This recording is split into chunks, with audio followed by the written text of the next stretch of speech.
Hello everyone.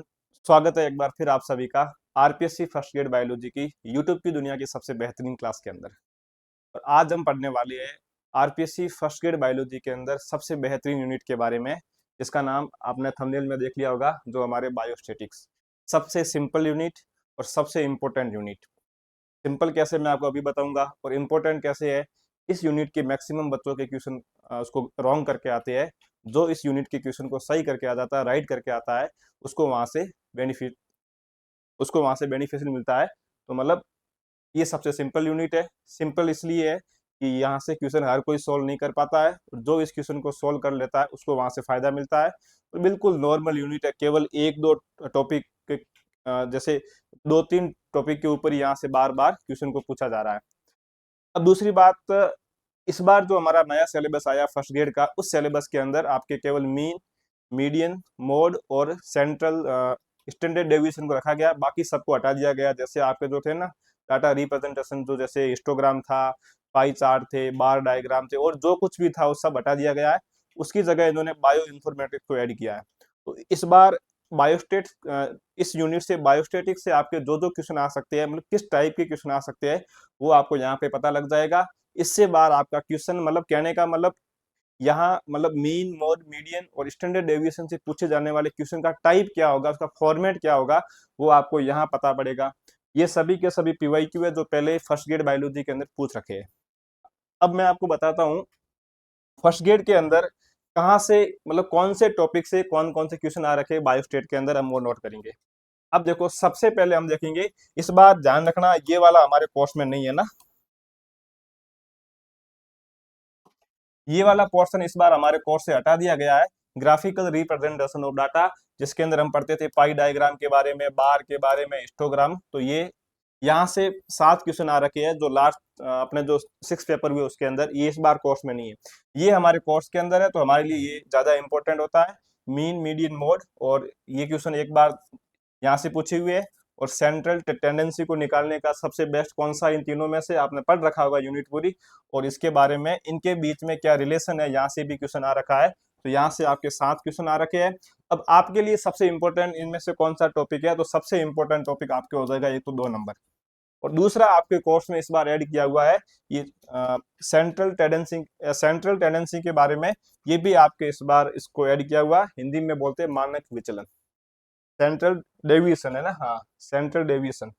और standard deviation में बोल से कर रहा हूँ, स्टैंडर्ड डेविएशन, मानक विचलन। इसके अंदर यहाँ से टोटल 7 क्वेश्चन आ रखे हैं। तो आपके लिए इस पूरे ये जो एनालिसिस दे रखा है, इसमें से सबसे इंपॉर्टेंट 2 नंबर वाला और 3rd नंबर वाला है। मतलब यहाँ से जो जो क्वेश्चन है वो इस बार आने की क्वेश्चन वापस, उसकी पॉसिबिलिटी ज्यादा है। अब उसके बाद ये इस बार हमारे कोर्स में नहीं है, ये रिग्रेशन वाला, टेबुलेशन वाला भी कोर्स में नहीं है, ये इसके अंदर आता है। ये नॉर्मल चीजें है, यहाँ से क्वेश्चन आपके पूछ सकते हैं ना, ये बेसिक इन्फॉर्मेशन है आपको इनकी।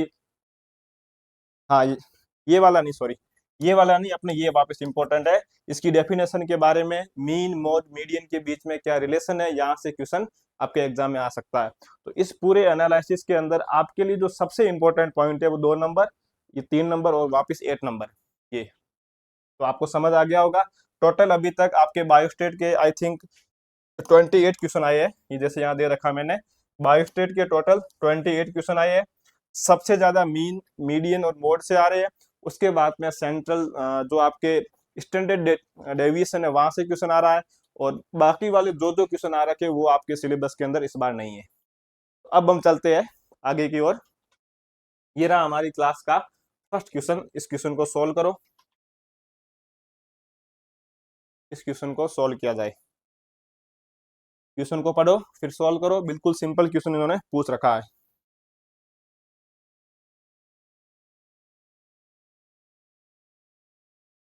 अब देखो यहाँ पर इन्होंने पूछा क्या है। इन्होंने पूछा है कि डेटा को वर्थ के रूप में अनुपातिक भागों में प्रदर्शित करना कहलाता है। तो नॉर्मल इन्होंने यहाँ पर इन्होंने एक सर्कल के बारे में पूछा। किसके बारे में पूछा है? सर्कल के बारे में। तो आपको पता है कि जब हम पढ़ते हैं पाई डायग्राम, जब हम पाई डायग्राम के बारे में बात करते हैं, जब हम पाई डायग्राम के बारे में बात करते हैं, तो आपने पढ़ रखा होगा। वैसे ये कोर्स में नहीं है इस बार आपके, फिर भी मैं समझा देता हूँ, क्या पता क्वेश्चन आ जाए। तो जब पाई डायग्राम की हम बात करते हैं, तो इसमें हम पढ़ते हैं, इसके अंदर एक सर्कल होता है। इसमें क्या होता है, पाई डायग्राम हम इसमें एक इस प्रकार से एक सर्कल होता है।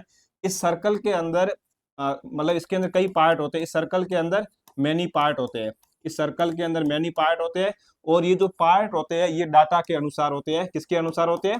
डाटा के अकॉर्डिंग होते हैं। ये पार्ट डाटा के अनुसार होते हैं। अब इसमें डाटा कौन सा यूज करते हैं तो ध्यान रखना, इस पाई डायग्राम के अंदर जो डाटा होता है वो अमूमन परसेंटेज के रूप में यूज में लिया जाता है। दूसरी बात ध्यान रखो, ये जो पाई डायग्राम होता है, इस ये जो पाई डायग्राम होता है, इस पाई डायग्राम का टोटल जो एंगल होता है, इस पाई डायग्राम का जो टोटल एंगल होता है उसका मान आपने पढ़ा होगा, ये होता है 360 डिग्री। कहने का मतलब इसको हम पूरा जब घुमाएंगे तो इसका जो कोण होगा वो 360 डिग्री होगा। अब इसके अंदर इस प्रकार से कई प्रकार के मैनी पार्ट बने होते हैं। और अब देखो, आपके इसी एग्जाम में क्वेश्चन पूछ रखा है, मैंने कहा कि ये जो टोटल एंगल है ये 360 डिग्री है। अब अगर एक वापस क्वेश्चन पूछ रखा है कि अगर आपको इनमें से, इस टोटल एंगल में से किसी एक एंगल का आपको मान निकालना, तो कैसे निकालोगे? अगर मुझे किसी एक एंगल का मान निकालना है, अगर मुझे किसी एक एंगल का मान निकालना है तो हमारा फॉर्मूला हो जाएगा परसेंटेज बटे 100 इंटू 360 डिग्री।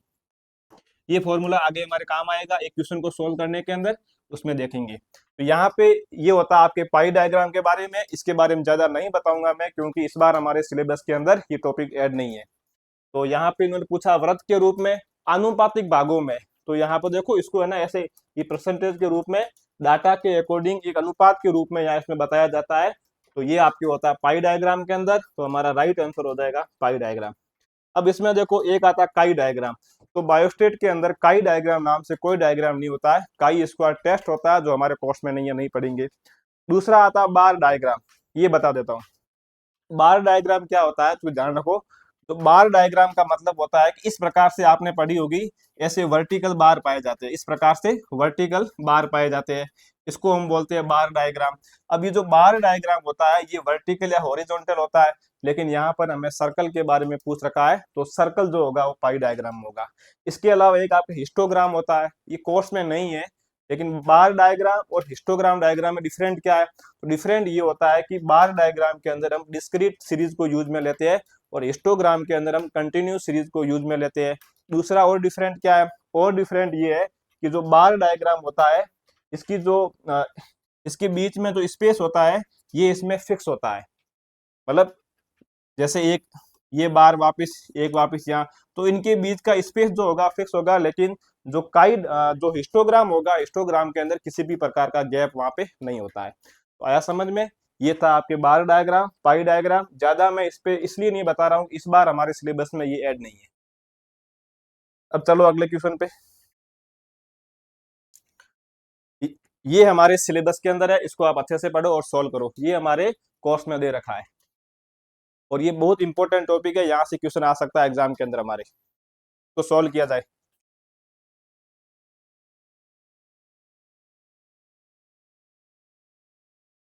इस क्वेश्चन को सॉल्व किया जाए। अब देखो, अगर अब मैं इसको आपको पूरा अच्छे से समझाता हूँ। क्वेश्चन पूछ क्या रहा है कि आपको कैलकुलेट करना है मोड, आपको मोड को निकालना है। इफ मीडियन की वैल्यू यहाँ पे दे रखी है आपको, और मीन की भी वैल्यू आपको दे रखी है, तो इस पॉइंट में आपको कैलकुलेट करना है मोड को, आपको मोड ज्ञात करना है। सेकंड वाले स्टेटमेंट में क्या है? आपको मीडियन ज्ञात करना है।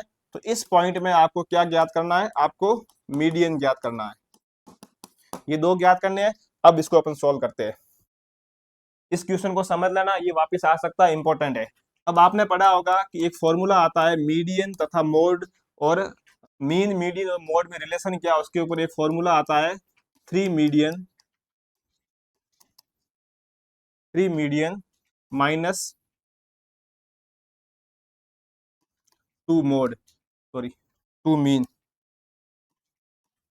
ये फॉर्मूला आपने इसमें पढ़ रखा होगा कि three median minus two mode, three median. अब देखो ये फॉर्मूला, इसको याद रखना, सीधा एग्जाम में क्वेश्चन आएगा मोड मीडियन, मोड मीडियन तथा मीन में क्या रिलेशन है, तो ये उसका रिलेशन आपको ध्यान रखना। अब फर्स्ट क्वेश्चन में हमें क्या पूछ रखा है?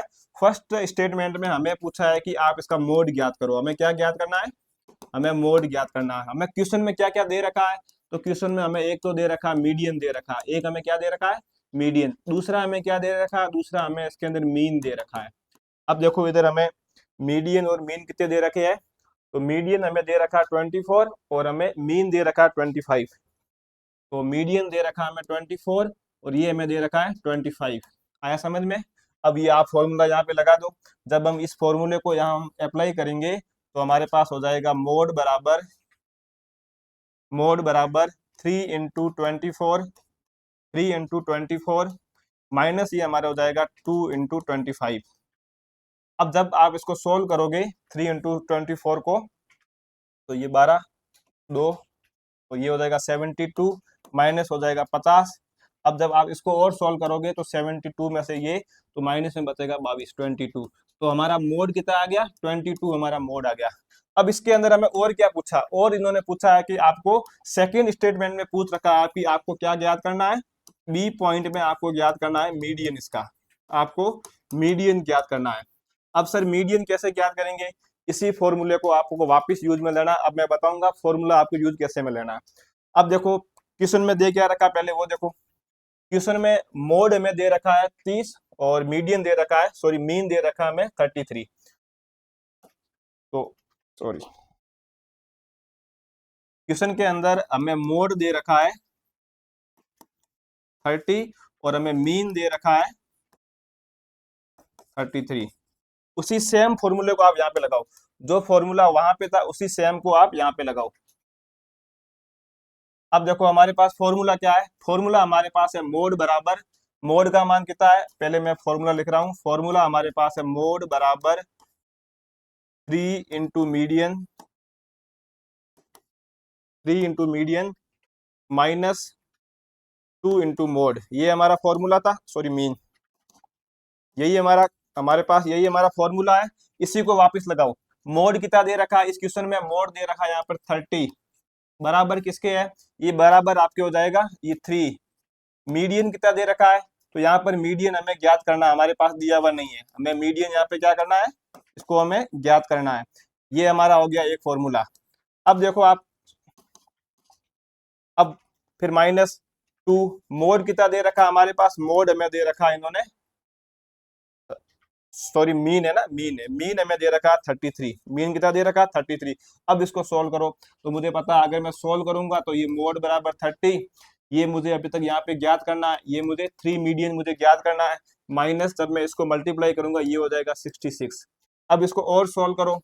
अब इसको मैं सोल्व कैसे करूंगा? तो अब इसको अगर मुझे ज्ञात क्या करना है, मुझे यहाँ पर मीडियन ज्ञात करना है। क्वेश्चन में हमें मीडियन को ज्ञात करना है। तो ये जो माइनस में जो 66 है इसको मैं इधर लेके जाऊंगा लेफ्ट साइड के अंदर। जब मैं इसको लेफ्ट साइड में लेके जाऊंगा तो यहाँ पर ये माइनस के अंदर है, वहां पर वो 30 है, तो ये हो जाएगा आपके +30 बराबर क्या हो जाएगा? बराबर हो जाएगा हमारे पास 3m।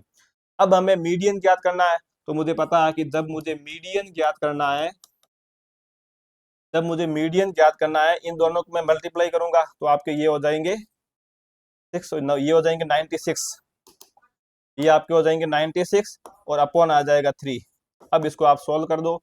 जब आप इसको सोल्व करोगे तो ये हो जाएगा 33 और ये 32। तो हमारे पास मीडियन हमारा कितना आया? 32 आया। मोड कितना आया हमारे पास? 22 आया। तो अब वापिस चलो पीछे क्वेश्चन के ऊपर, कहाँ पर आ रहा है मोड? हमारे पास हमारा आ रहा था, एक मिनट, मोड हमारे पास इस क्वेश्चन के अंदर हमारे पास था 22 था।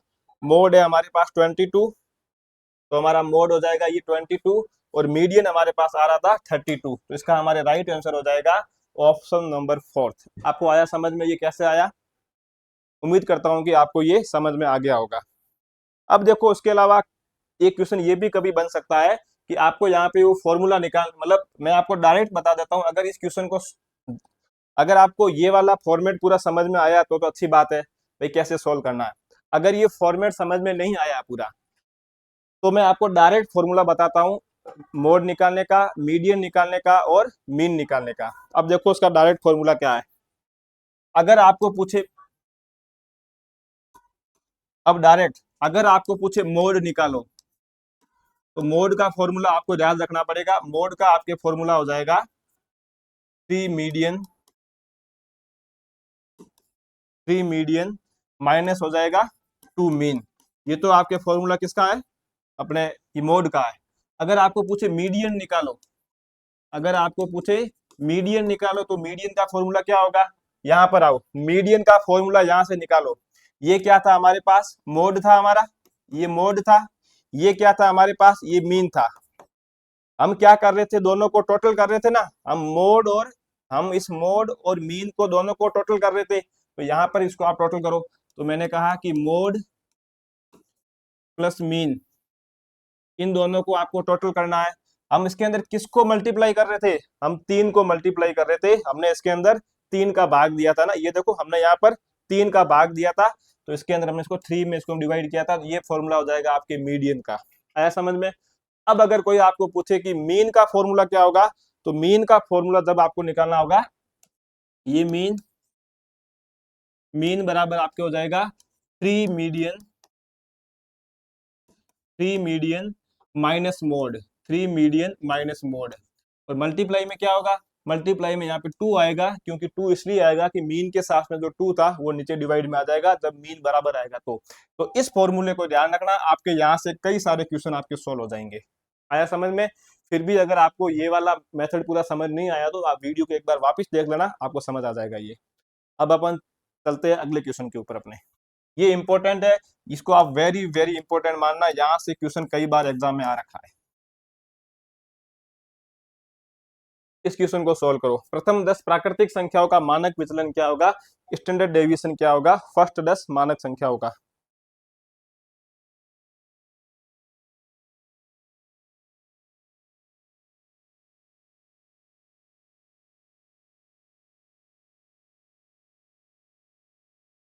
अब देखो, आप इस क्वेश्चन को सोल्व करने का मैं आपको ये तरीका बताता हूँ। सबसे पहले आपको क्या करना है, इसने पूछा प्रथम 10 प्राकृतिक संख्याओं का मानक विचलन, मतलब स्टैंडर्ड डेविएशन निकालना आपको, स्टैंडर्ड डेविएशन।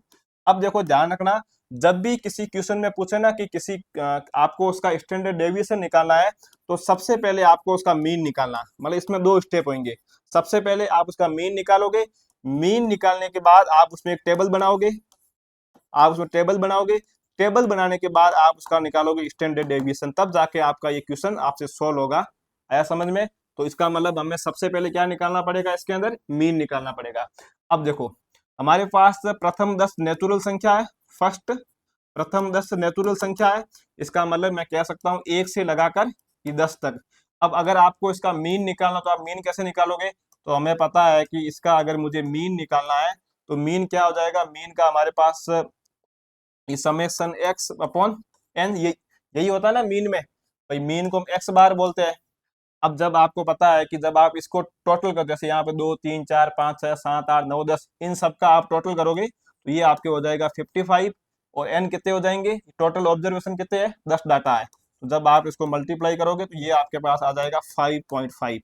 ये क्या है? ये इस प्रथम 10 संख्याओं का, प्रथम 10 नेचुरल संख्याओं का क्या है? मीन है।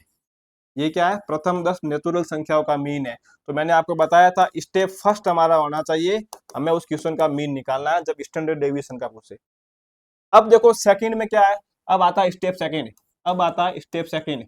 स्टेप सेकंड हमें कहता है कि अगर आपको स्टैंडर्ड डेविएशन निकालना है, तो हमें इसका फॉर्मूला पता है स्टैंडर्ड डेविएशन का। इसका हो जाएगा summation X minus X square, summation sorry summation X minus X bar का स्क्वायर, और अपन हो जाएगा आपके ये एन से हो जाएगा डिवाइड। ये होता है आपके स्टैंडर्ड डेविएशन का क्या होता है? फॉर्मूला होता है। अब जब स्टैंडर्ड डेविएशन का ये फॉर्मूला है, अब इसके बाद में हम इसकी बनाएंगे टेबल, बनाएंगे क्या बनाएंगे? टेबल।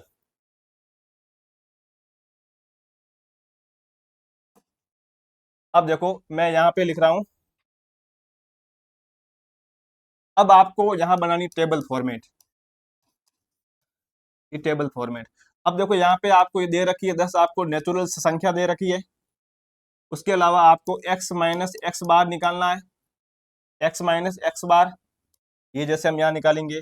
उसके बाद तीसरा हमारा इसका हो जाएगा, इस x माइनस एक्स बार को आपको क्या करना है? इसका आपको स्क्वायर करना है।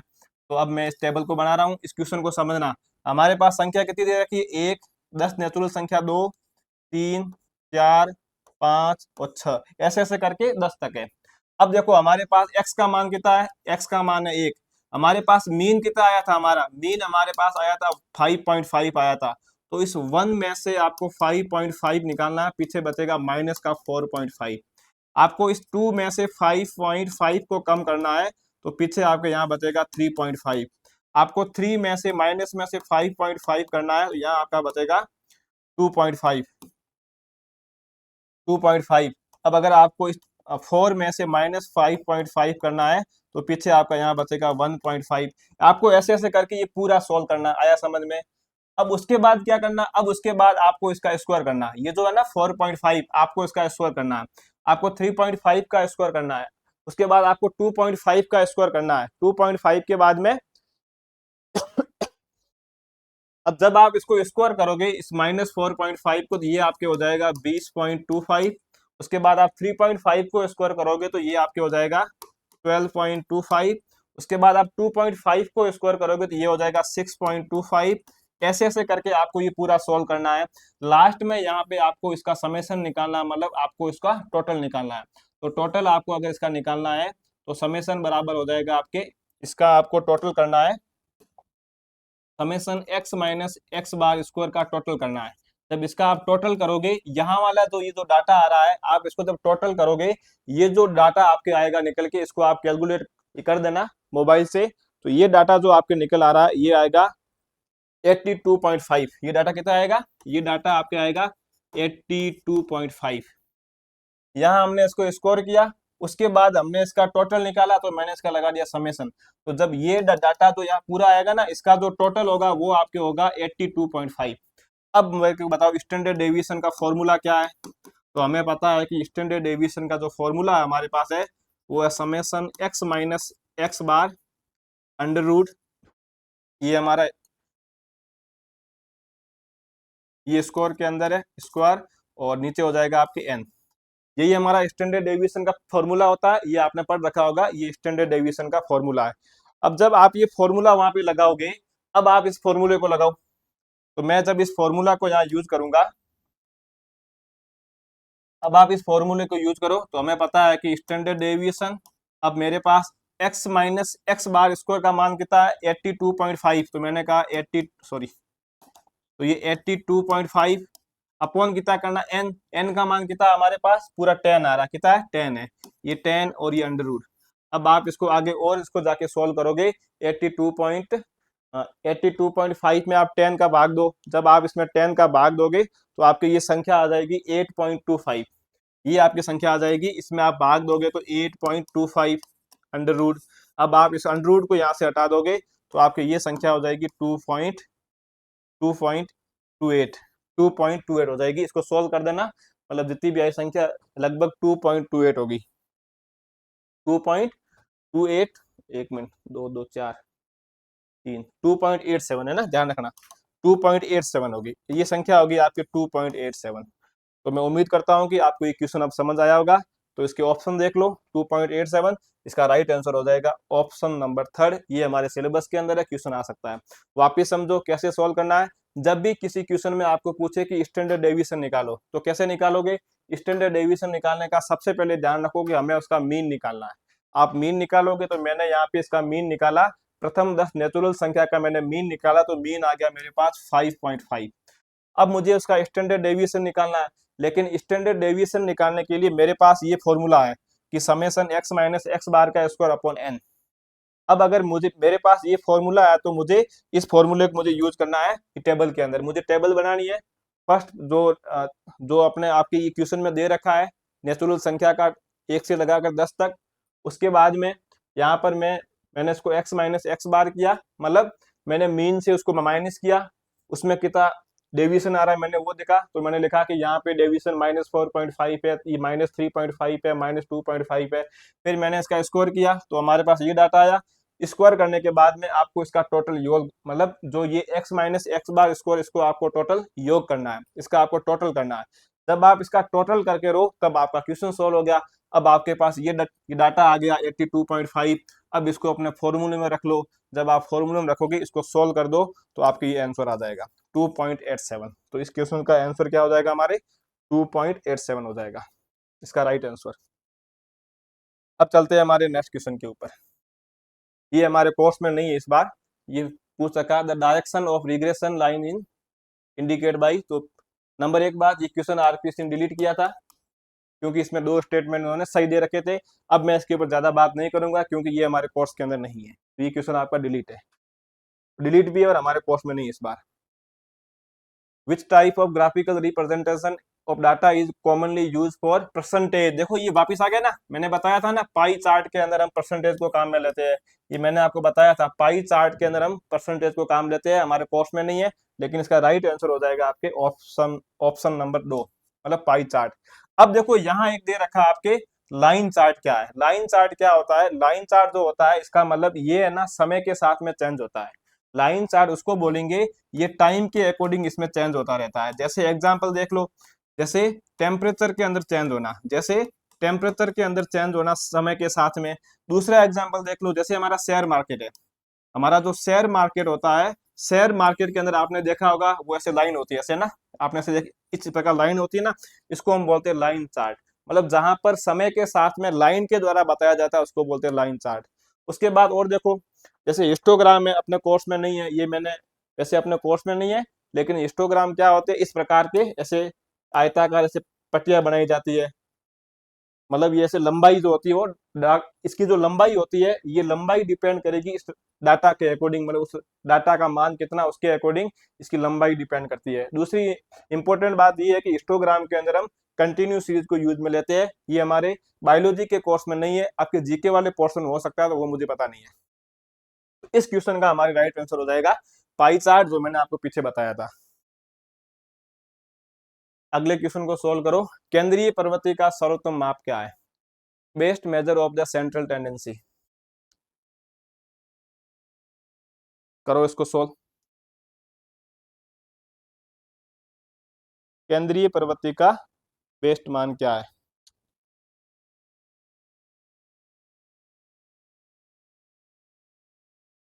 अब देखो इस क्वेश्चन को आरपीसी ने, हाँ, आरपीसी ने इसका आंसर माना है ऑल ऑफ द एबव, तो 4 नंबर। अब यही क्वेश्चन वापस आ रखा आरपीएससी असिस्टेंट प्रोफेसर बॉटनी के अंदर, वहां इसका आंसर माना, यही सेम क्वेश्चन था, कॉपी पेस्ट, ये तीनों ऑप्शन दे रखे थे, वहां इसका आंसर माना गया मीन। अब इन्होंने क्वेश्चन पूछा बेस्ट मेजरमेंट कौन सा, तो अगर बेस्ट पूछे ना तो सबसे बेस्ट इसका मीन है, क्योंकि मोड और मीडियन ये सबसे बेस्ट नहीं है, इनके अंदर कुछ एरर हो सकता है, मतलब ये कंडीशन के ऊपर बेस है, लेकिन मीन जो होगा वो किसी भी कंडीशन पे बेस नहीं है। मीन के अंदर हमेशा सबसे बेस्ट इसका ये आपके सेंट्रल टेंडेंसी या केंद्रीय प्रवृत्ति को बताएगा। अब मीन सबसे बेस्ट क्यों है? मीन सबसे बेस्ट इसलिए है क्योंकि इसके अंदर सभी डाटा को ऑब्जर्व किया जाता है, मतलब जो सभी डाटा होते हैं ना, उन सभी डाटा को इंपॉर्टेंट समान दी जाती है, सभी डाटा को इंपॉर्टेंट या सभी डाटा को वैल्यू जो होती है वो समान दी जाती है। कहने का मतलब जितने भी डाटा होंगे सभी को इंपॉर्टेंट या सभी को समान वैल्यू दी जाएगी। इसलिए जब सभी डाटा को समान वैल्यू मिल रही है तब जाके हम इसको क्या बोलेंगे, ये सबसे बेस्ट मेजरमेंट करेगा। अब देखो मोड कब करेगा? मोड क्या होता है? मोड रिपीटेड जो होगा डाटा वो बताएगा, तो ये भी इतना बेस्ट मेजरमेंट नहीं है। उसके अलावा मीडियम के अंदर भी क्या होता है, मीडियम के अंदर भी जब एक्सट्रीम वैल्यू आती है वहां पर काम करता है, बाकी ये बेस्ट सेंट्रल टेंडेंसी का नहीं। इसमें और भी पॉइंट खूब है, वो आपने थ्योरी में आपने जहां से पढ़ा होगा, वहां आपने बुक या आपने पढ़ा होगा, लेकिन यहाँ पे अब देखो इसी क्वेश्चन के ऊपर 2 कंडीशन बन रही है। फर्स्ट ग्रेड के अंदर इसका आंसर माना ऑल ऑफ द एबव, कि मतलब ये चारों सही है, लेकिन असिस्टेंट प्रोफेसर में इसका आंसर माना उन्होंने मीन माना है, और सबसे बेस्ट पूछा है तो बेस्ट आपके मीन होगा। अगर यहाँ पर बेस्ट अगर ये टर्म यूज नहीं होती तो अपन मानते कि ऑल ऑफ द एबव है। तो मैंने आपको 2 कंडीशन बता दी। आरपीएससी ने फर्स्ट ग्रेड में इसका ऑप्शन नंबर 4 माना है, और असिस्टेंट प्रोफेसर में इसका आंसर माना मीन, और मीन ही सही है इसका, क्योंकि सबसे बेस्ट पूछा इन्होंने। इस क्वेश्चन को सोल्व करो। मानक विचलन का गुणांक का सूत्र क्या है? ये आपको फॉर्मूला पूछा है कि कोफिशिएंट ऑफ स्टैंडर्ड डेविएशन का फॉर्मूला क्या है, इसको सोल्व करो। अब अगर आपको याद है तो आप सोल्व कर दोगे, अगर याद नहीं है तो आप इसको सोल्व नहीं कर पाओगे।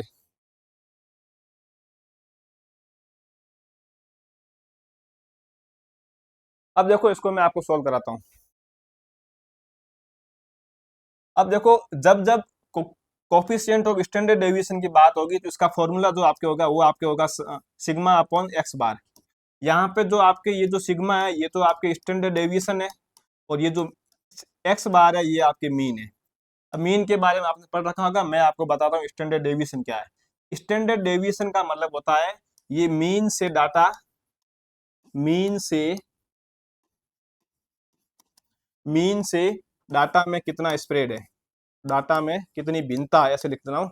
मीन से डाटा में कितनी भिन्नता है या वेरिएशन है, कितनी भिन्नता या वेरिएशन है।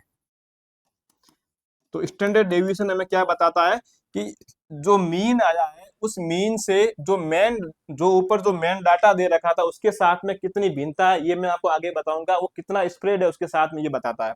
अब ये जो स्टैंडर्ड डेविएशन होता है, ये जो स्टैंडर्ड डेविएशन होता है, अगर इस स्टैंडर्ड डेविएशन का मान लो है, अगर स्टैंडर्ड डेविएशन का मान लो है, इसका मतलब डाटा के अंदर भिन्नता कम है, डाटा के अंदर जो वेरिएशन होगा वो कम है, डाटा में वेरिएशन कम है। और अगर स्टैंडर्ड डेविएशन का मान ज्यादा है, अगर स्टैंडर्ड डेविएशन का मान ज्यादा है तो डाटा में वेरिएशन भी ज्यादा होगा। अब मैं आपको समझाता हूँ एग्जांपल से इसको, है ना। इधर देखो, जैसे एक क्लास है, ये जैसे एक क्लास है, जैसे हमारे पास एक क्लास है, एक क्लास है ए, और दूसरी हमारे पास एक क्लास है बी। इसको समझना आराम से, एक क्लास है ए, एक क्लास है बी। अब ए क्लास के अंदर जो आपके एक स्टूडेंट के जो मार्किंग है, उनके जो नंबर आए हैं, वो आपके इनमें नंबर आ रखे हैं 40।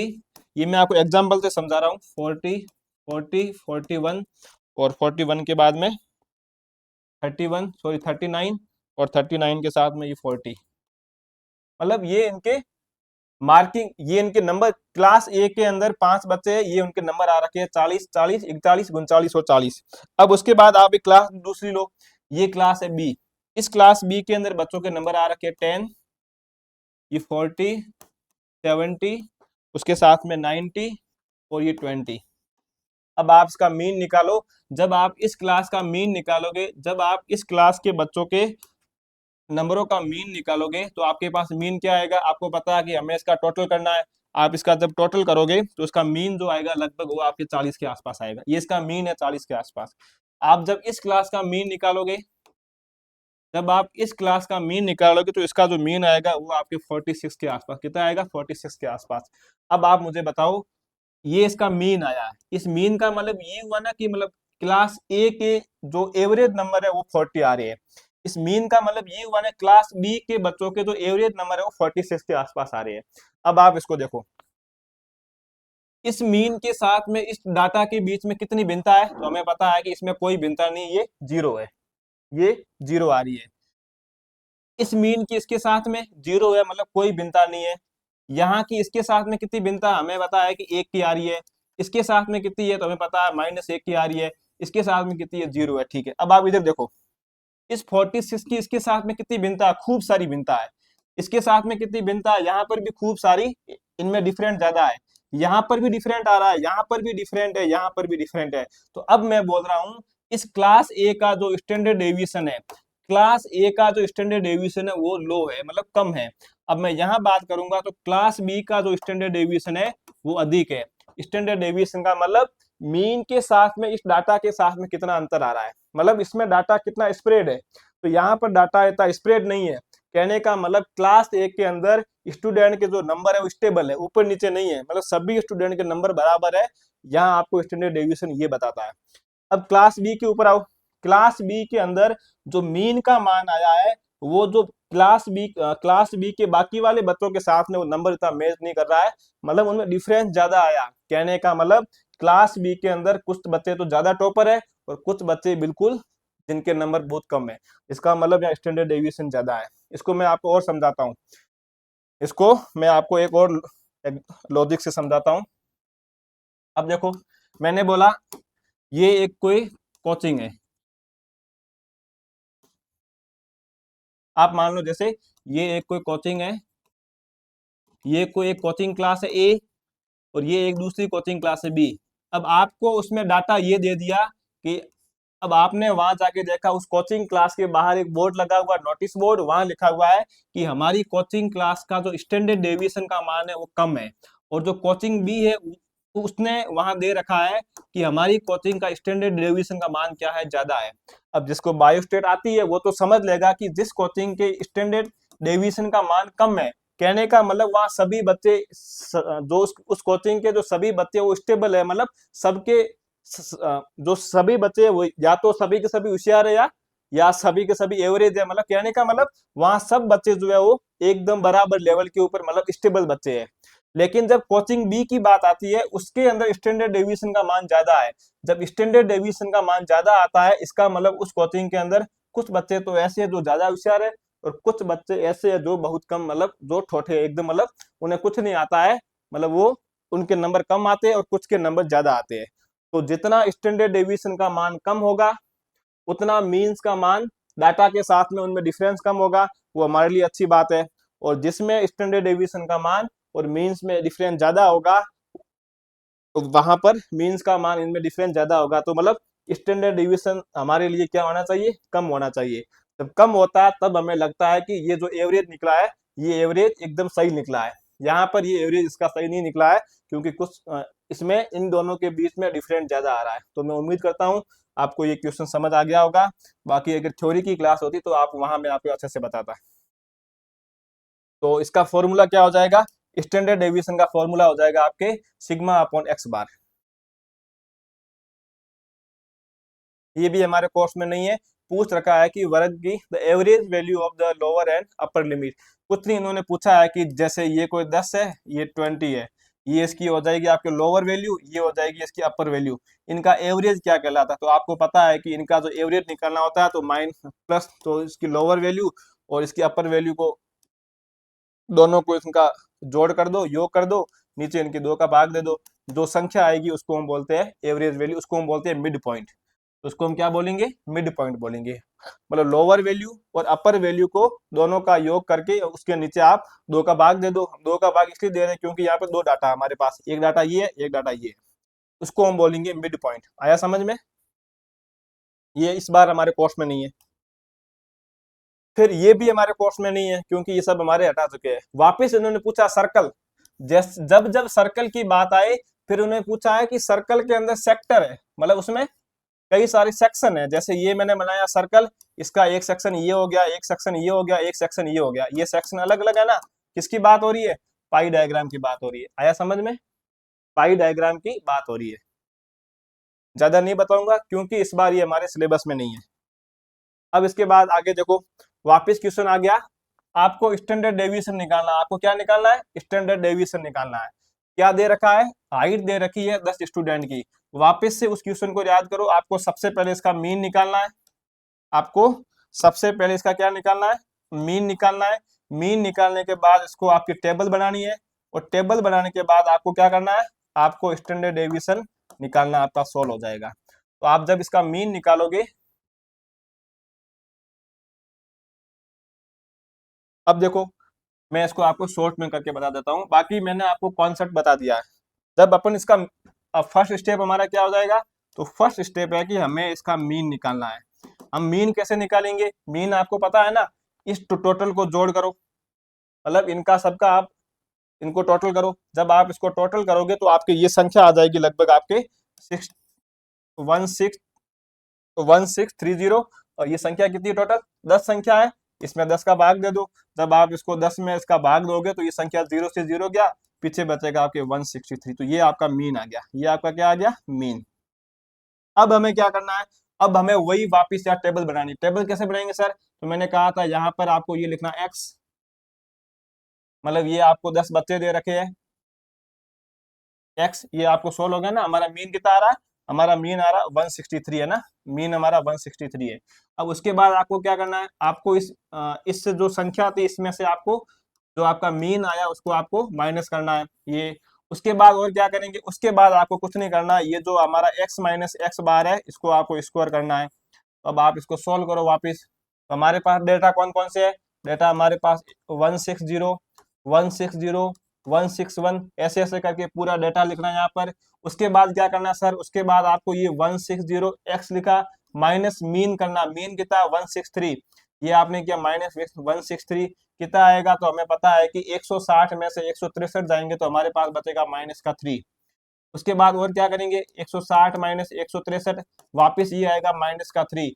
और क्या करेंगे, अब ऐसे ऐसे करके आपको पूरा सोल्व करना है। अब मैं ये सोल्व आपको पूरा नहीं कराऊंगा, यहाँ बचेगा माइनस का 2। अब यहाँ क्या करना, अब आपको इसका यहाँ स्क्वायर करना, ये 9, ये 9, ये सॉरी 2 का हो जाएगा 4। आपको ऐसे ऐसे इसका पूरा ये स्कोर करना है। फिर उसके बाद अगला स्टेप क्या है, अगला स्टेप है यहाँ जो डाटा आ रहा है आपको उसका पूरा समय मतलब आपको उसको उसका आपको टोटल करना है। जब आप इसको टोटल करोगे, अब हमारे पास स्टैंडर्ड डेविएशन का फॉर्मूला क्या है, तो हमारे पास फॉर्मूला है square root summation X minus X bar का स्क्वायर बटे हो जाएगा हमारा एन। अब इस ये क्या है, एक्स माइनस एक्स बार, ये एक्स माइनस एक्स बार है, ये हो गया। इसका मतलब होता है इसको टोटल करना, समेशन करना इसका। तो जब आप इस क्वेश्चन को इसका पूरा टोटल करोगे तो आपके पास ये मैं टोटल डायरेक्ट लिख देता हूँ, ये आपके हो जाएगा 74 हो जाएगा, ये अंडर रूट के अंदर है। 74 के नीचे अपॉन में आएगा एन, एन यानी संख्या कितनी थी, 10 थी, तो आप इसको 10 से मल्टीप्लाई करोगे, ये आ जाएगा 7.4 अंडर रूट। अब जब आप इस 7.4 अंडर रूट को आप सोल्व करोगे तो आपके पास जो संख्या आएगी वो आएगी 2.72, ये आपका हो जाएगा आंसर 2.72। तो कहाँ आ रहा हमारा, ये हो गया 2.72, इसका आंसर हो गया। अब आप देखो, अब मैं आपको पूछ रहा हूं कि जैसे ये हमारा मीन है, ये हमारा क्या है, मीन है। इस मीन को आप इससे तुलना करो, कितने का अंतर है, 3 का अंतर है। इस मीन की इससे तुलना करो, 3 का अंतर है। इस मीन की इससे तुलना करो, 2 का अंतर है। इसकी यहां से करो 2 का, यहां से करो 0 का डिफरेंट है, यहां से करो 0 का है, वापस इधर करो ये 1 का। मतलब कहने का मतलब यहाँ डिफरेंस 0 1 2 3 इससे ज्यादा डिफरेंस नहीं है। इसका मतलब मैं कह सकता हूँ इसके स्टैंडर्ड डेविएशन का मान जो होगा, इसका मतलब मैं कह सकता हूँ यहाँ पर जो स्टैंडर्ड डेविएशन का मान जो होगा वो कम होगा। कम कितना, 2.72। आया समझ में। अब अगर यहाँ मीन का मान आप मान लो अगर 170 होता तो यहाँ से ये गैप ज्यादा हो जाता ना, मतलब यहाँ 10 का गैप होता तो उसके स्टैंडर्ड डेविएशन का मान थोड़ा और ज्यादा आता, मतलब 5 से ऊपर आता। जितना मान स्टैंडर्ड डेविएशन का कम आएगा उसका मतलब ये है कि मीन बाकी वाले डाटा के साथ में ज्यादा डिफरेंस में नहीं है। आया समझ में। इसका मतलब जब ज्यादा डिफरेंस नहीं है तो हमें ये भी पता पड़ता है कि हमने जो मीन की वैल्यू निकाली है, जो हमने एवरेज निकाला वो हमने एवरेज सही निकाला है। तो इस क्वेश्चन को अब देखो, अब एक और बताता हूँ। अब आपके मन में ये जो कंफ्यूजन था कि स्टैंडर्ड डेविएशन से कैसे क्वेश्चन आएंगे, तो ये क्वेश्चन आपके ऐसे आएंगे। आपको पहले मीन निकालना पड़ेगा, मीन निकालने के बाद आपको निकालना पड़ेगा स्टैंडर्ड डेविएशन। तो ये क्वेश्चन हो गया सोल्व, 2.72 इसका राइट आंसर है। अगला क्वेश्चन सोल्व करो, इस क्वेश्चन को सोल्व करो, काफी अच्छा क्वेश्चन है। वापिस वो सेम दे रखा है आपको, मीन निकालना सेम इसी क्वेश्चन के अंदर भी।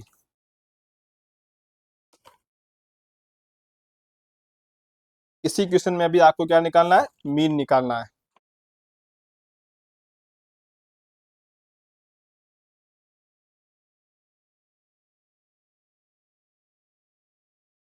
इस क्वेश्चन में भी आपको मीन निकालना है। क्वेश्चन आपने पढ़ लिया होगा, नहीं है तो मैं समझा देता हूँ कि आप इसकी हिंदी पे आते हैं। अब देखो, आप ऐसा सोचो, एक राहुल नाम का लड़का था, ये कौन था, राहुल था, और एक था आपके राम। बिल्कुल सिंपल क्वेश्चन है, एक था राहुल एक था राम। राहुल क्या करता था, एक तालाब था, उस तालाब के अंदर से अपन जो मछलियां होती थी उनको बाहर निकालता था। जब वो प्रत्येक मछली को बाहर निकाल रहा था, उसने प्रत्येक मछली को अपने तराजू से तोला, तो उसने देखा कि प्रत्येक मछली का जो वजन आ रहा था, मतलब जो जो पर फिश, मतलब जो प्रत्येक जो मछली थी उसका जो वजन था वो कितना था, इसने देखा कि 50 ग्राम आ रहा था। मतलब जितनी भी इसने निकाली, तो इसने कितनी निकाली है, इसने 50 निकाली है। इसने तालाब से 50 मछलियों को बाहर निकाला, उसको उसने अपना तराजू के उसका वेट किया, उसने देखा कि प्रत्येक मछली का वजन था 50 ग्राम। अगर प्रत्येक मछली का वजन अगर 50 ग्राम है तो 50 मछलियों का मीन क्या आएगा, भाई उनका एवरेज क्या आएगा, तो उनका जो एवरेज आएगा वो भी इनका क्या आएगा, मीन इसका आएगा 50 आएगा। तो ये क्वेश्चन में दे रखा है ना कि 50 में मछलियों का जो इनका औसत भार है, मतलब जो इनका मीन है वो 50 ग्राम है।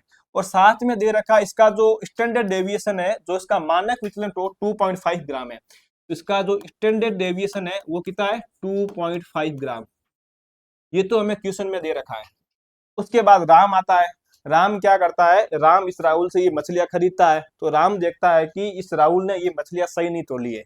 राम ने देखा जब वापिस सुनना, राहुल ने जब एक मछली को तोला तो उसने देखा कि एक मछली का वजन है 50 ग्राम। लेकिन जब राम ने वापिस उसी मछली को अपने तराजू से तोला तो राम के द्वारा उस पर फिश का जो वजन आ रहा था, उस पर फिश का जो वजन आ रहा था वो आपके आ रहा था 52.5 ग्राम। ये वेट कैसे आया?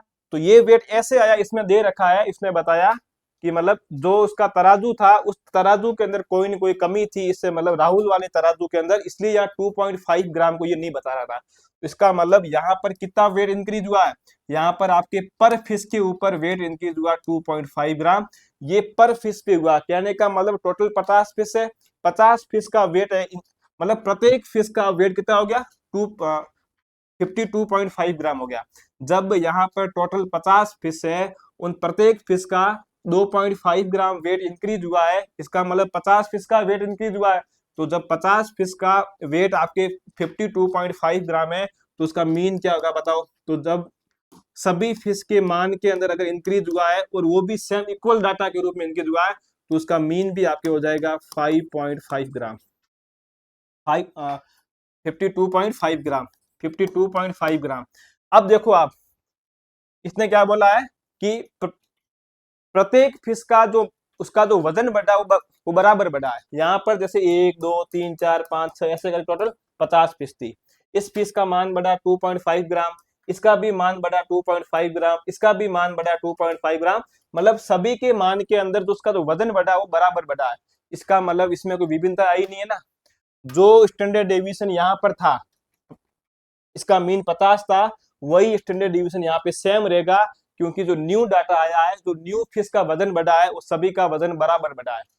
अगर ऐसा होता ना कि 10 फिश के वजन में 2.5 ग्राम बढ़ा है, 5 फिश के अंदर वो 5 ग्राम बढ़ा है, मतलब ऐसे वजन अगर प्रत्येक फिश का अलग अलग बढ़ता तो यहाँ पर स्टैंडर्ड डेविएशन में चेंज होता। लेकिन यहाँ पर सभी फिश का जो वजन है वो इक्वल डाटा के रूप में बढ़ा, मतलब इक्वल ग्राम बढ़ा है 2.5 ग्राम। तो यहाँ पर स्टैंडर्ड डेविएशन में कोई चेंज नहीं होगा, क्योंकि मान के अंदर कोई चेंज नहीं आ रहा है, सभी फिश का वजन बराबर बढ़ रहा है। आया समझ में आपको यहाँ तक? तो इसका आंसर हो जाएगा कि हमारा जो न्यू जो मीन होगा वो तो हो जाएगा 52.5 ग्राम, और जो हमारा स्टैंडर्ड डेविएशन होगा, वो हमारा हो जाएगा 2.5, वो सेम रहेगा। अब ये सेम क्यों रह रहा है? क्योंकि जो नई फिश का जो वजन बढ़ रहा है, सभी का वजन समान मात्रा में बढ़ रहा है। आया समझ में? तो इसका राइट आंसर हो जाएगा 52.5 ग्राम। ये तो हमारा हो जाएगा मीन और ये हमारा हो जाएगा स्टैंडर्ड डेविएशन। इस क्वेश्चन को सॉल्व करो। वापिस सेम पूछा, क्या पूछा इसने? फाइंड द, अच्छा यहाँ आपको मीडियन ज्ञात करना है, from the following data recorded on number of seed पर पॉड। मीडियन ज्ञात करना है, बिल्कुल नॉर्मल बात है, आप आराम से कर दोगे, इसमें ऐसा कुछ नहीं है। अब आपको पता है कि आपको ये आपने पढ़ रखा होगा कि आपको सबसे पहले क्या करना है, ज्ञात क्या करना है, आपको मीडियन ज्ञात करना है, आपको मध्य का ज्ञात करनी है। सबसे पहले इसको आप काउंट करो, कितने हैं? 1 2 3 4 5 6 7 8 9 10 11, मतलब टोटल ऑब्जर्वेशन कितने? 11। मतलब ये और संख्या में आ रही है। अगर ये और संख्या में आ रही है तो आपको इसको सबसे पहले क्या करना पड़ेगा, इसको आप असेंडिंग ऑर्डर में इसको आप करो, मतलब इसको बढ़ते हुए क्रम में आपको इसको सेट करना है।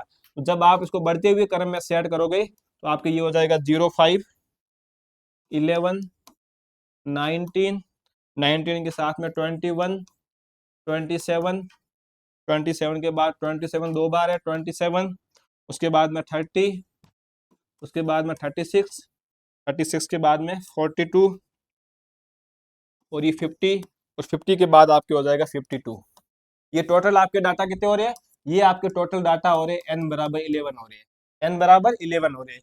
अब आपको पता है कि जब ओड संख्या हो, अगर हमें उसका मीडियन निकालना है, तो जब ये डाटा ओड संख्या के अंदर मीडियन निकालना है तो उसका फॉर्मूला होता है n+1/2। यही होता है ना, n+1/2 होता है। तो हमारे पास n का मान कितना है? 11।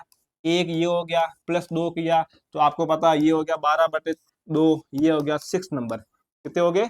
हमारा जो मान, जो 6 नंबर का जो मान है, अब 6 नंबर मान कौन सा? 1 2 3 4 5 6, तो हमारा मीडियन हो जाएगा 27। इसका राइट आंसर हो जाएगा ये। आया समझ में? और अगर ये सम संख्या होती, अगर ये इवन नंबर होते तो हमारा जो मीडियन होता है, जो बीच की दो संख्या होती है, हम उसको लेते मीडियन। ये आपने पढ़ रखा होगा यहाँ पर हमारी ये विषम संख्या दे रखी है, मतलब ओड नंबर दे रखी है, इसलिए इसका राइट आंसर हो जाएगा 27 नंबर, सॉरी ऑप्शन नंबर 2। आया समझ में? पहले इसको असेंडिंग ऑर्डर में करना, असेंडिंग ऑर्डर में करने के बाद में ये फॉर्मूला आप लगा देना, उसके बाद जो भी नंबर आता है उस नंबर को आप यहाँ काउंट करना, 1 2 3 4 5 6। अच्छा 6 नंबर आ रहा है तो हमारा हो जाएगा 27, तो हमारा मीडियन हो जाएगा 27। ये तो होता है विषम संख्या में। सम संख्या में क्या होगा? सम संख्या में आपको दोनों का एवरेज लेना है, यहाँ जो दो संख्या आएगी ना उसका एवरेज लेना है। ये वापस आपके आ गया है, ये आपके सिलेबस से इस बार हटा दिया, तो ज्यादा मैं इस पर नहीं करूंगा। Example of one dimensional. One dimensional का मतलब होता है जिसके अंदर केवल एक ही डाटा की स्टडी की जाती है, मतलब आप इसके अंदर केवल लेंथ की स्टडी कर रहे हो, मतलब कहने का मतलब आप अगर किसी डाटा के अंदर केवल आप किसी की लंबाई का अध्ययन कर रहे हो, कहने का मतलब आप इसके साथ में उसकी चौड़ाई या मतलब और किसी का आप स्टडी नहीं कर रहे हो, आप केवल एक ही बात को ध्यान में रख के आप उसको ग्राफ बना रहे हो, उसको हम बोलते हैं वन डायमेंशनल। ये आपके वन डायमेंशनल आपके हो जाता है, पाई चार्ट में नहीं होता है, बार डायग्राम में ये आपके होगा, इसका आपके हो जाएगा बार डायग्राम जो होता है उसके अंदर आपके ये वन डायमेंशनल होता है। आया समझ में? मतलब यहाँ पर केवल जो लेंथ होती है वो इंपॉर्टेंट होती है, उसकी विड्थ जो होती है उसको आप इंपॉर्टेंट नहीं मानते हो। वैसे ये कोर्स में नहीं है, इस पे अपन ज्यादा ध्यान नहीं देंगे इस बार। अगला क्वेश्चन सोल्व करो, इसको करो। Find the incorrect statement with the reference to tabulation. बिल्कुल सिंपल क्वेश्चन है। इसने बोला कि जैसे एक ये कोई टेबल बनाई हुई है, ये एक कोई टेबल बनाई हुई है, इस टेबल के बारे में कौन कौन से स्टेटमेंट सही है। ये कोई एक टेबल है, इसके बारे में दे रखा है। तो फर्स्ट दे रखा है कि टेबल के अंदर उसकी सब हेडिंग तथा हेडिंग होती है, हमें पता है कि उसकी हेडिंग और सब हेडिंग होती है, हर टेबल की होती है। दूसरा दे रखा है उसमें कॉलम और रो पाए जाते हैं, हमें पता है कि कॉलम और रो पाए जाते हैं। और थर्ड स्टेटमेंट इसमें दे रखा है इन्होंने, थर्ड स्टेटमेंट दे रखा है कि row and column need not be arrange in logical order, row and column need not to be arrange in the logical order. ये बात भी गलत है कि ये लाइन ये कह रही है कि रो तथा कॉलम, ये जो रो है ये जो कॉलम है, इनको आपको अरेंज करने की कोई आवश्यकता नहीं है, तो इनको अरेंज करना पड़ता है, ये मतलब इसमें एक अरेंज फॉर्मेट के रूप में होते हैं। फिर अगला है कि इसमें note should be give as a foot note.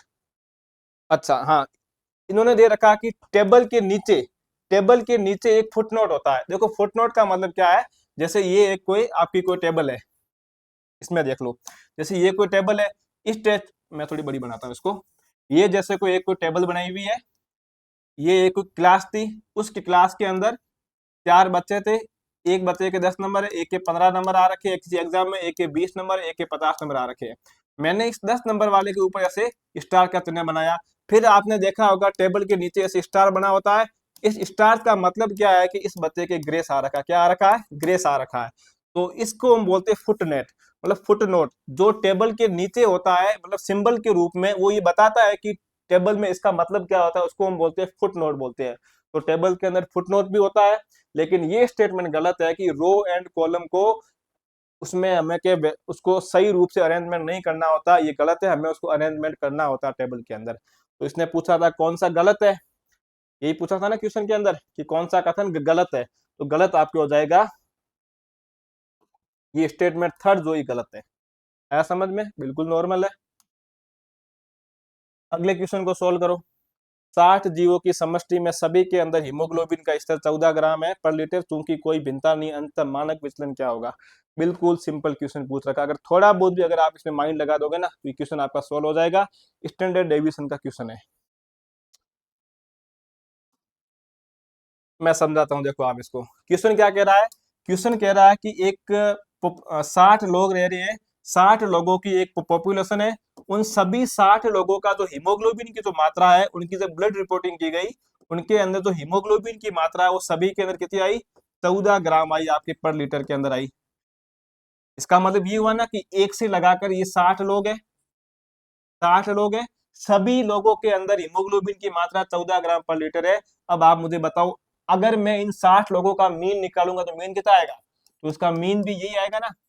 अगर मैं इन 60 लोगों का ये निकालूंगा तो इनका मीन भी क्या आएगा, इनका मीन भी आपके ये 14 ग्राम आएगा, मीन भी इनका आपके 14 ग्राम पर लीटर आएगा। जब सभी लोगों के अंदर हीमोग्लोबिन की मात्रा सेम है, इसको और अच्छे समझो, जैसे ये 1 2 3 4 5 ऐसे ऐसे करके 60 लोग हैं।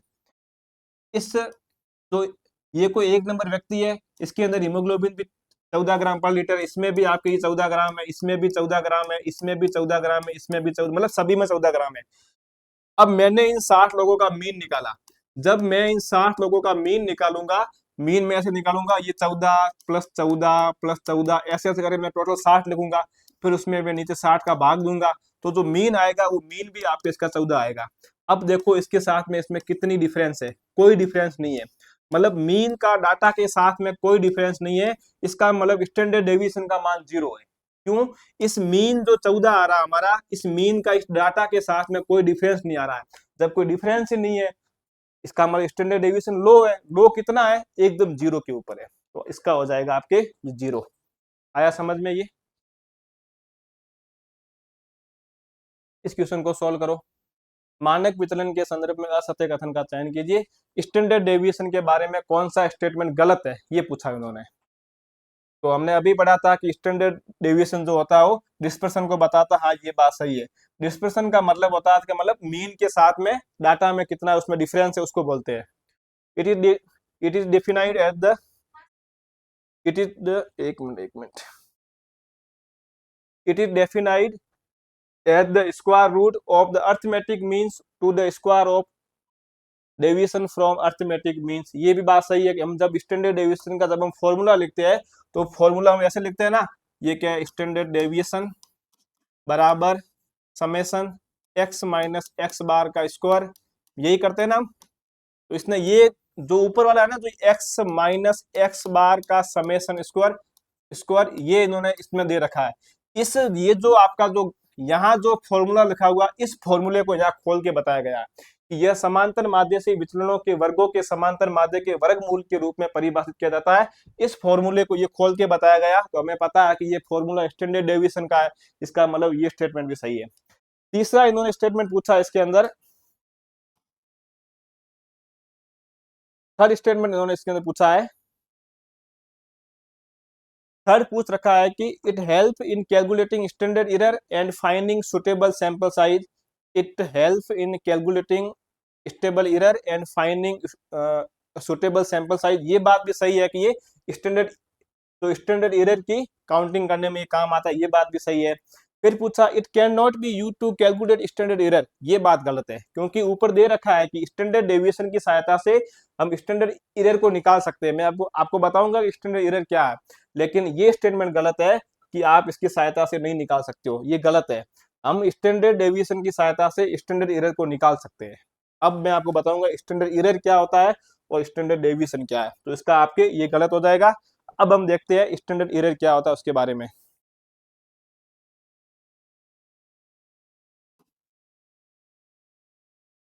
सबसे पहले देखो स्टैंडर्ड एरर। अब देखो स्टैंडर्ड एरर, स्टैंडर्ड एरर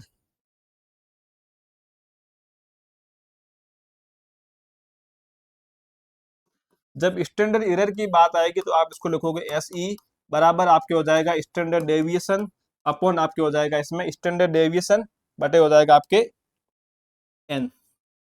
आया समझ में? अब ये क्या है? स्टैंडर्ड डेविएशन है। अब इसके फॉर्मूले में आ रहा है ना, स्टैंडर्ड डेविएशन की सहायता से आप स्टैंडर्ड एरर निकाल सकते हो, स्टैंडर्ड एरर की सहायता से आप स्टैंडर्ड डेविएशन निकाल, क्योंकि दोनों एक दूसरे के फॉर्मूले में आ रहे हैं। इसका मतलब आप उसको इन दोनों फॉर्मूलों का आप यूज ले सकते हो, स्टैंडर्ड एरर के अंदर और स्टैंडर्ड डेविएशन के अंदर। अब देखो स्टैंडर्ड एरर का मतलब क्या, आप ये सोचो। अब मैं आपको समझाता हूँ स्टैंडर्ड एरर का मतलब क्या है। मेरे पास जैसे ये एक क्लासरूम है, ये एक क्लासरूम है, इसके अंदर आप मान लो इस क्लासरूम के अंदर टोटल जो बच्चे हैं वो 100 बच्चे हैं। कितने बच्चे हैं इस क्लासरूम में? टोटल 100 बच्चे हैं। अब अगर मैं आपको बोलूं कि इस 100 बच्चों का मीन क्या होगा, मतलब 100 बच्चे हैं, पर बच्चे के 10 नंबर आ रहे हैं, किसी के 5 नंबर आ रहे हैं, तो आप मीन कैसे निकालोगे? अमूमन नॉर्मली रूप से हम जब मीन निकालते हैं तो हम इस पूरी क्लास के बच्चों में जो जो उनके नंबर आ रहे हैं उनका हम योग करेंगे, उनकी जोड़ करेंगे, उसको हम जोड़ करके उसके बाद हम इसमें क्या देंगे, हम इसमें 100 का भाग देंगे तो उसका मीन आ जाएगा।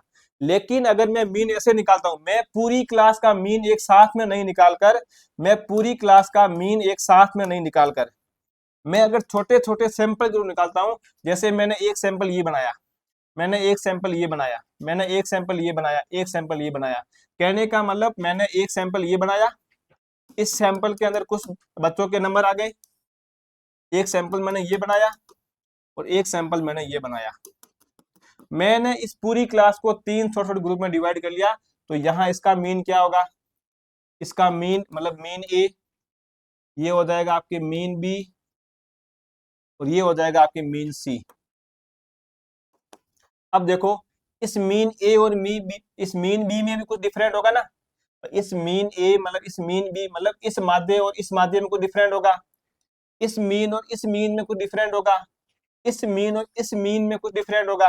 कहने का मतलब ये हुआ कि जो छोटे छोटे जो मीन्स के जो सैंपल होते हैं, मतलब एक क्लास को पूरे, एक पूरी क्लास का मीन्स नहीं निकाल के, उसका माध्य नहीं निकाल के, उसका एवरेज नहीं निकाल के, उसको छोटे छोटे भाग में डिवाइड करके फिर अगर उसका मीन निकालते हैं, तो इन मीन के बीच में जो डिफरेंस आ रहा है, छोटा छोटा जो डिफरेंस होगा, इसको हम बोलते हैं स्टैंडर्ड एरर। अब अगर ये डिफरेंस ज्यादा है तो स्टैंडर्ड एरर का मान ज्यादा होगा, तो जब स्टैंडर्ड एरर का मान ज्यादा है तो यहाँ पर इनके भी डिफरेंस ज्यादा होगा, तो ये हमारा डाटा सही नहीं आया है।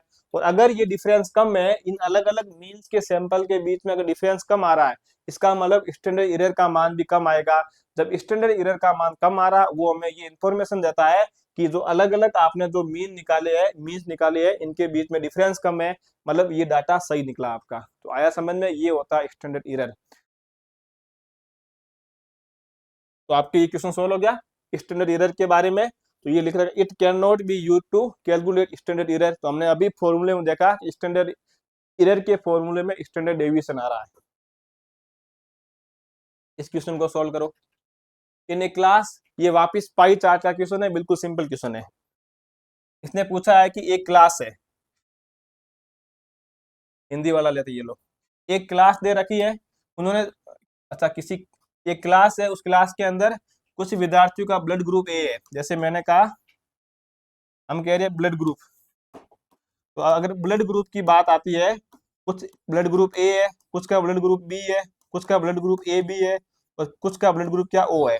अब बताओ 20% स्टूडेंट का कितना है, 20% हो जाएगा ए ब्लड ग्रुप वाले कितने हैं 20%, बी वाले कितने हैं 40% और ए बी वाले 30% और ओ ब्लड ग्रुप वाले आपके 10%। पूछा क्या है, पाई चित्र बनाना आपको ठीक है, हमें पता है कि अगर जब पाई डायग्राम की जब बात आती है, जब पाई डायग्राम की बात आती है, तो उसमें जो टोटल एंगल का जो मान होता है वो 360 डिग्री होता है। और मैंने आपको ये भी बताया था जब आपको एक एंगल का मान निकालना है, जब आपको एक एंगल का मान निकालना है, तो हमारे पास फॉर्मूला ये था परसेंटेज बटे 100 इंटू 360 डिग्री। आया समझ में। अब आप इसको सोल्व करो। आपको किसका पूछा है, ए बी रक्त समूह का कौन क्या होगा, मतलब आपको इस ए बी रक्त समूह का कौन निकालना है, आपको इसका कौन निकालना। तो ये मैंने लिखा ए बी में परसेंटेज कितने दे रखे हैं, ये 30 अपॉन कितना हो जाएगा 100, इसको मल्टीप्लाई करो 360 डिग्री। जब आप इसको सोल्व करोगे तो आपके पास इसका आंसर आएगा 108 डिग्री, 108 इसका राइट आंसर हो जाएगा 108। अच्छी बात ये है कि ये हमारे कोर्स में इस बार नहीं है, आपके जीके वाले पोर्शन में हो सकता है लेकिन सब्जेक्ट वाले में नहीं है ये। इस क्वेश्चन को सोल्व करो। ये शायद अपन ने पीछे अभी कर दिया था ना, ये क्वेश्चन रिपीट हुआ, ये अपन ने पीछे कर दिया था। पहले अपन ने मीन निकाला था, फिर अपने उसका स्टैंडर्ड डेविएशन निकाला था। इसका जो हमारे राइट आंसर आया था वो शायद 27 आया था इसका, है ना। तो राइट आंसर क्या आया था हमारे 20, अच्छा क्या है, अच्छा माध्यिका ज्ञात करनी, हाँ हमने निकाला था। पहले हमने इसको असेंडिंग ऑर्डर में सेट किया, मतलब उसके बढ़ते हुए क्रम में, फिर हमने उसके बीच में जब इसका जो उसका 6 नंबर आया था वो इसका 27 आया था, पीछे हमने सोल्व कर दिया इस क्वेश्चन को।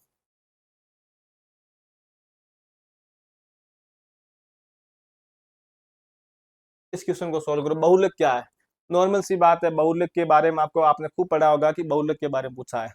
तो ये मिड वैल्यू ऑफ डाटा नहीं, बहुलक मिड वैल्यू नहीं होता है, most frequently occurring value in data. हाँ ये बात सही है, जो डाटा सबसे ज्यादा रिपीट होता है उसको हम क्या बोलते हैं, उसको हम बहुलक बोलते हैं। अब बहुलक के बारे में और भी बातें, मतलब आपने खूब सारा पढ़ रखा होगा भी बहुलक का कहाँ यूज होता है। बहुलक 3 टाइप का होता है, जैसे आपके एक मोनो, एक जैसे आपके जो बहुलक होता है वो यूनी मोड होता है, फिर बाई मोड होता है, फिर एक मल्टी मोड होता है। इस प्रकार से आपने ये सब इसके अंदर पढ़ रखा होगा बहुलक के टाइप के अंदर।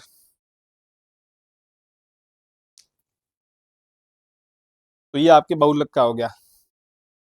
और बहुलक का आपको फॉर्मूला भी पता होगा ना, इसको ध्यान रखना। बहुलक का फॉर्मूला हमने पढ़ा था कि मोड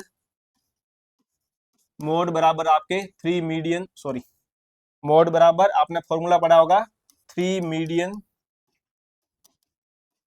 माइनस आपके पढ़ा था टू मोड। हमने ये पढ़ा था बहुलक का फॉर्मूला, सॉरी मीन है ना, ये मीन है। ये आपने फॉर्मूला पढ़ा होगा इसके बारे में, बहुलक के बारे में। इसने यहाँ दे रखा मोस्ट फ्रीक्वेंटली, मतलब जो ज्यादा रिपीटेड डाटा होता है उसको हम मोड बोलते हैं। ये वापस पूछा इन्होंने, a graphical representation of a frequency distribution, ये आपके कोर्स में नहीं है, ये कोर्स में नहीं है, इसका राइट आंसर हो जाएगा हिस्टोग्राम, है ना। ये वापस मतलब इन्होंने पूछा है कोई डाटा बार बार जिसकी फ्रीक्वेंसी हो रही है, उस डाटा को फ्रीक्वेंसी होने के बाद में आपको उसका ग्राफ बनाना है। तो जिस डाटा की बार बार, जो डाटा रिपीटेड हो रहा है, कोई डाटा अगर बार बार रिपीटेड हो रहा है, फिर अगर उस डाटा को आपको ग्राफ में बताना है, तो उसके लिए हम यूज में लेते हैं हिस्टोग्राम। हम क्या यूज में लेते हैं? हिस्टोग्राम यूज में लेते हैं। इसके ऊपर ज्यादा बात नहीं करेंगे क्योंकि इस बार बायोलॉजी के सिलेबस इसको हटा दिया गया है। इस क्वेश्चन को सोल्व करो। वापस इन्होंने पूछा है कि थ्री व्यक्तियों की लंबाई नीचे दी गई है, माध्य लंबाई का परिकलन कीजिए। ठीक है, करो ज्ञात। Height of 350% in given below, calculate the mean height. आपको मीन ज्ञात करना है। यहाँ पर क्या ज्ञात करना है आपको? इसमें मीन ज्ञात करना है, मीन ज्ञात करना है। अब देखो, जब जब मीन की बात आती है तो आपने ये पढ़ रखा होगा कि मीन की जब बात आती है तो मीन के लिए हमारा फॉर्मूला क्या होता है? हमारे पास फॉर्मूला है समेशन एक्स बटे एन। हम यही काम में लेते हैं ना मीन के लिए। लेकिन यहाँ पर मीन को फ्रीक्वेंसी में दे रखा है, मीन को यहाँ पर फ्रीक्वेंसी में दे रखा है। जब मीन को फ्रीक्वेंसी में दे रखा हो तब हमारा फॉर्मूला हो जाएगा summation f x upon n. आया समझ में? क्योंकि यहाँ फ्रीक्वेंसी दे रखी है तो आपको यहाँ पर फ्रीक्वेंसी इसकी साथ में ज्ञात करनी है, इसकी फ्रीक्वेंसी ज्ञात करनी है। अब देखो, इस एफ का मतलब क्या है? इस एफ का मतलब हो जाएगा आपकी फ्रीक्वेंसी। एफ का मतलब क्या है? एफ का मतलब फ्रीक्वेंसी। तो आपका ये डाटा हो जाएगा एफ का। इस एक्स का मतलब क्या है? ये जो एक्स दे रखा है आपके, इसका मतलब हो जाएगा हाइट। इसका मतलब है हाइट। फॉर्मूला हमारे पास क्या है? समेशन एफ एक्स, मतलब हमें एफ और एक्स को पहले गुणा करना है, उसके बाद हमें इसका टोटल करना है।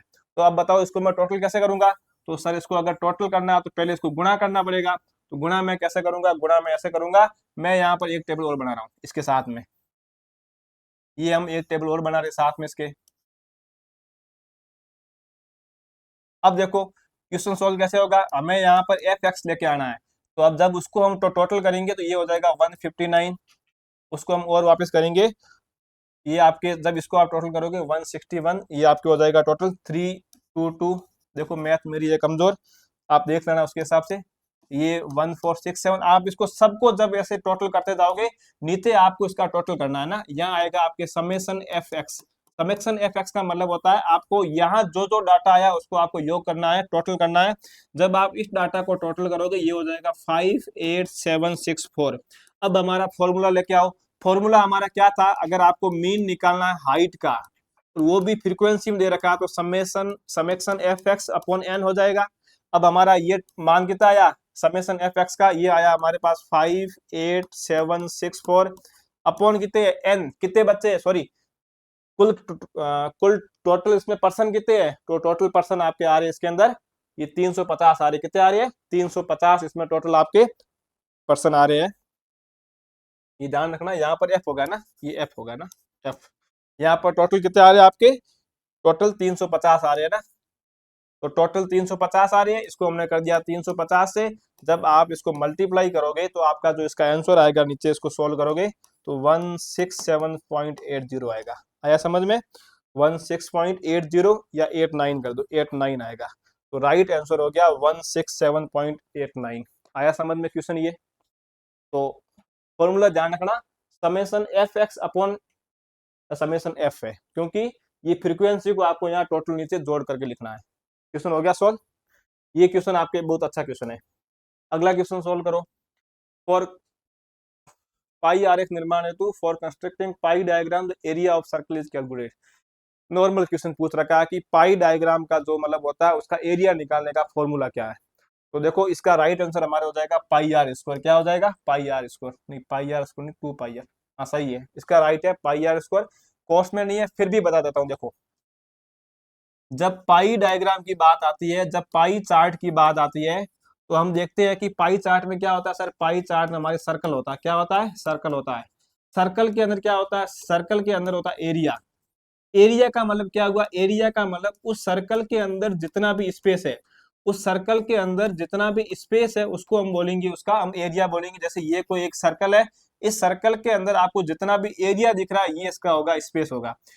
तो मैं इसको बोल सकता हूँ, मैं इस एरिया को इसकी साइज भी बोल सकता हूँ, मैं इसको साइज भी बोल सकता हूँ। और ये जो सर्कल की जो साइज होती है ये डिपेंड करती है इसकी रेडियस के ऊपर। ये किस पे डिपेंड करेगी, इसकी रेडियस पे डिपेंड करेगी। और इसका जो रेडियस है ना, और इसका जो रेडियस होता है, रेडियस पे डिपेंड करेगी, इसके रेडियस को हम बोलेंगे आर। इसका मतलब, और ये भी है कि जो साइज होती है सर्कल की वो आपके इस रेडियस के समानुपाती होती है, मतलब रेडियस के समानुपाती। जब जब रेडियस बढ़ेगा तो साइज बढ़ेगी, इसलिए हम यहाँ पे यूज लेते हैं, यहाँ पे आर यूज लेते हैं। फिर आता है पाई, क्यों लोग यूज लेते हैं हम इसको, तो यहाँ पर पाई यूज लेने का जो काम आपके है, हम यहाँ पर पाई क्यों यूज लेते हैं, तो पाई हम यहाँ पे इसलिए यूज लेते हैं, ये जो सर्कल जो होता है ये एक अपने आप में एक स्पेशल स्ट्रक्चर है। ये क्या है, ये एक स्पेशल स्ट्रक्चर है। सर्कल, ये जो सर्कल है ये अपने आप में एक स्पेशल शेप है, मतलब एक स्पेशल आकृति है, ये एक स्पेशल शेप है। अरे यार, ये एक स्पेशल शेप होती है, एक स्पेशल आकृति शेप होता है। और जो स्पेशल शेप होती है, जब साइंटिस्ट ने इसके अंदर की शेप की जो वैल्यू निकाली, वो आपके एक कांस्टेंट वैल्यू आई, वो एक आपके कांस्टेंट वैल्यू आई, मतलब एक स्थिर वैल्यू आई। उसका मान आया था 3.14। और 3.14 जो मान होता है वो आपको होता है पाई का। जब इन दोनों को मिलाया तो इसका जो फॉर्मूला बन गया आपके, वो बन गया पाई आर स्क्वायर। आया समझ में, तो ये तो आपके इसका हो गया पाई आर स्क्वायर। अब आपको जो इसमें आपको जो दिख रहा है, एक तो आपको दिख रहा है 2 पाई आर, एक आपको इसमें दिख रहा है 2 पाई आर। और जो ये 2 पाई आर होता है ये आपके काम आता है इस सर्कल की बाउंड्री या इसकी पेरीफेरी को निकालने में, इसका ये काम आता है, जिसको हम बोल सकते हैं सरकमफेरेंस बोल सकते हैं। क्वेश्चन पूछ रखा है इस सर्कल की आपको एरिया निकालना, तो एरिया का फॉर्मूला पाई आर स्क्वायर है। अगर क्वेश्चन पूछता कि सर्कल की आपको बाउंड्री या उसकी पेरीफेरी निकालने के लिए, आपको सरकमफेरेंस निकालने के लिए फॉर्मूला क्या काम आएगा, तो आपका फॉर्मूला काम आता है 2 पाई आर। यहाँ पर ये है, अच्छी बात ये है कि हमारे एग्जाम में ये क्वेश्चन, मतलब ये पाई चार्ट हट चुका है।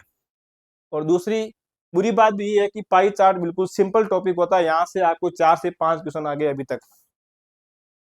ये हमारी क्लास का सेकंड लास्ट क्वेश्चन दे रखा है कि weight of 50 insect and their frequency was recorded as, find out the mode. आपको मोड ज्ञात करना है। क्या ज्ञात करना है आपको, इसमें मोड ज्ञात करना है आपको, इसका मोड ज्ञात करो। अब देखो मोड का मतलब क्या है, आपने पढ़ रखा होगा ना कि सर मोड का मतलब होता है कि जो डाटा बार बार आता हो, मतलब जिस डाटा की रिपीटेड होता हो, मतलब जिसकी फ्रीक्वेंसी ज्यादा होती हो।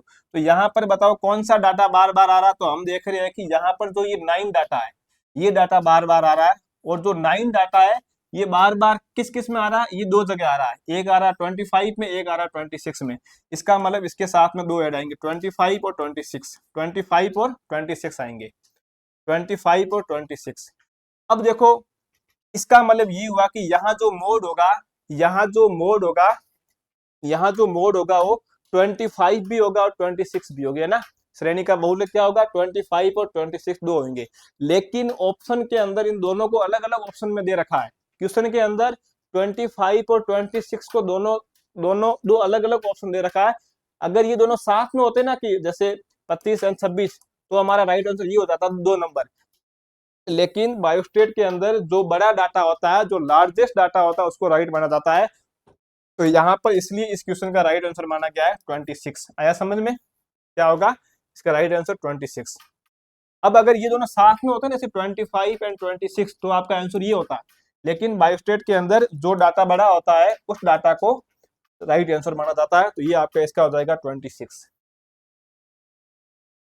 ये रहा हमारी क्लास का सबसे last question. Formula of calculate standard deviation from ungroup data. अब इन्होंने पूछा है जो अनग्रुप डाटा होता है, स्टैंडर्ड डेविएशन का होता है, उसका फॉर्मूला क्या है। तो अनग्रुप डाटा स्टैंडर्ड डेविएशन का आपके फॉर्मूला हो जाएगा, तो आपने स्टैंडर्ड डेविएशन अनग्रुप डाटा के लिए फॉर्मूला हमारे पास हो जाएगा square root summation x square upon आपके हो जाएगा एन। तो ये इसका फॉर्मूला है।